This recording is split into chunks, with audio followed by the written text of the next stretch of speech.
మంత్రిలో మాత్రం ప్రత్యేకంగా ఉన్నది. మంత్రిలో ఇసుక మాఫియా రాజ్యం వెళ్తుంది. ఇసుకాసురులు తయారైనరు. ఇసుకను ఇష్టం వచ్చినట్టు దోపిడీ చేస్తున్న పరిస్థితి, రోజుకో లారీలు పట్టుబడుతున్న పరిస్థితి. నిన్న మరి ముత్తారం మండలంలో ఇసుకను తరలిస్తున్న లారీని సీజ్ చేసిండ్రు. మండలంలోని సీతంపేట గ్రామానికి చెందిన పులిపాక మహేష్ మానేరు ఇసుకను దొంగతనంగా సీతంపేట గ్రామ శివార్లో డంప్ చేసి తరలిస్తుండగా ముత్తారం పోలీసులు పట్టుకున్నారు. అక్రమంగా ఇసుకను డంపు చేసుకుని అమ్ముకుంటున్నారని సమాచారం మేరకు ముత్తారం పోలీసులు తనిఖీలు చేపట్టారు. కేసు నమోదు చేసి దర్యాప్తు చేస్తున్నట్లు ఎస్ఐ మధుసూదన్ రావు తెలిపారు. ఏదైతే మంతని కేంద్రంగా మంతని చుట్టుపక్కల నుంచి మానేరు పరివాహక ప్రాంతం అంతా కూడా ఇసుక దోపిడికి గురైతుంది. ఒడేళ్ళలో ఏకంగా మానేరులే జేసీబీలు పెట్టిరు. మరోవైపు చుట్టుపక్కల మానేరు పరివాహక ప్రాంతం అంతా కూడా ట్రాక్టర్లతో తీసుకొచ్చి డంపులు పోసి ఆ డంపుల నుంచి లారీలలో తరలిస్తా ఉన్నారు. దీని వెనుక కాంగ్రెస్ కు సంబంధించిన బడా నాయకులు ఉన్నారు. కేసులు మాత్రం సామాన్యుల మీద అవుతా ఉన్నాయి. వాళ్ళు మాత్రం వెనుక నుంచి నడిపిస్తా ఉన్నారు. ఈ తతంగం అంతా వెనుక కూడా గతంలో ఇసుక వ్యాపారం చేసి ఇసుక మాఫియా చేసిన ఒక ప్రధాన నాయకుడు ఉన్నాడు.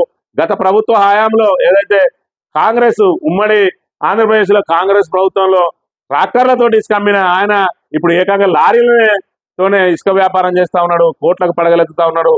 కాంగ్రెస్ నాయకులు చాలా మంది కూడా ఇసుకాసురులుగా అవతారం ఎత్తారు. ఇక్కడ మంత్రి నుంచి ఇసుక అక్రమంగా తరలిపోతా ఉన్నది. గతంలో మరి ఇసుక నేను అధికారంలోకి రాగానే ఇసుకను మొత్తం ఆపేస్తా, అక్రమ ఇసుక తరలింపును మరి ఏదైతే ప్రభుత్వం చేసే ఉన్నాయో క్వారీలు అవిటినే బంద్ చేస్తా అన్నాడు.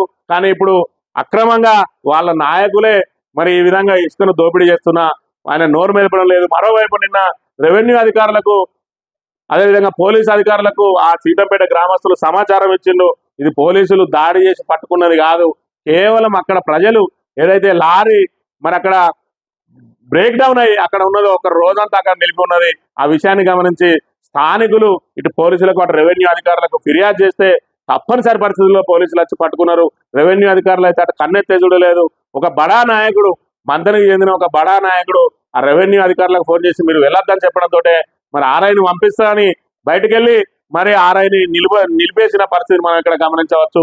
ఏదైతే అధికారులు కళ్ళు మూసుకొని ఉంటున్నారు, ఎవరు అందిన కాడికి దోసుకుంటున్నా వీళ్ళు నోరు మెదపడం లేదు, వీళ్ళు మరి దాడులు చేసి పట్టుకోవడం లేదు. ఏదైతే ప్రజలే స్పందించి వాళ్ళు స్వయంగా పట్టితేనే మరి పోలీసులు తప్పనిసరి పరిస్థితుల్లో కేసు నమోదు చేస్తారు. మొన్నటి రోజున ఒడేళ్ళలో ఇసుక లారీలు జేసీబీని కూడా అక్కడి ప్రజలు స్థానిక ప్రజలు అక్కడ దిగబడ్డ తర్వాత మరి సమాచారం ఇచ్చి వాళ్ళందరూ అక్కడ నిల్చుంటే పట్టుకోక తప్పని పరిస్థితులు అవి పట్టుకున్నారు.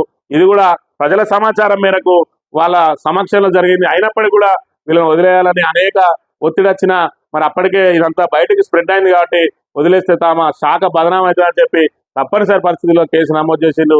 ఇక్కడ మంతనిలో మరి అధికారులు అందరూ మొద్దు నిద్రపోతా ఉన్నారు. ఏదైతే అక్రమాలు జరుగుతూ ఉన్నాయో మొన్ననే చూసినాం మనం, అక్రమ రేషన్ బియ్యం తరలింపు సంబంధించి. అదేవిధంగా లారీలు అయితే నియోజకవర్గ వ్యాప్తంగా కాటారం, మలగర్రు, అదేవిధంగా మంతని, అదేవిధంగా ముత్తారం మండలాల్లో విచ్చలవిడిగా మరి ఇసుక మాఫియా రాజ్యం వెళ్తా ఉంది. అయినా పోలీసులు కానీ రెవెన్యూ అధికారులు కానీ మైనింగ్ అధికారులు కానీ అటువైపు చూడడానికి కూడా సాహసించడం లేదు. ఫోన్లు చేసినా కూడా స్పందించడం లేదని చెప్పి ప్రజలు చెప్తున్న పరిస్థితి. ఈ విధంగా ఇసుక మాఫియా రాజ్యం వెళ్తున్న మరి మంతనిలో ఈ ఇసుక మాఫియాని అరికెట్టేది ఎవరనేది మరి ప్రజలకే తెలియాలి. మరి దీన్ని బట్టి ప్రజలందరూ కూడా బేరీజ్ చేసుకోవాలి. ఇప్పుడు గతంలో చెప్పిన నాయకుడు ఇప్పుడు ఏం చేస్తున్నాడన్నది కూడా ప్రజలందరూ గమనించాలని కోరుతూ ఇది ఈ రోజు మార్నింగ్ న్యూస్. తిరిగి రేపు కలుద్దాం. Thank you very much.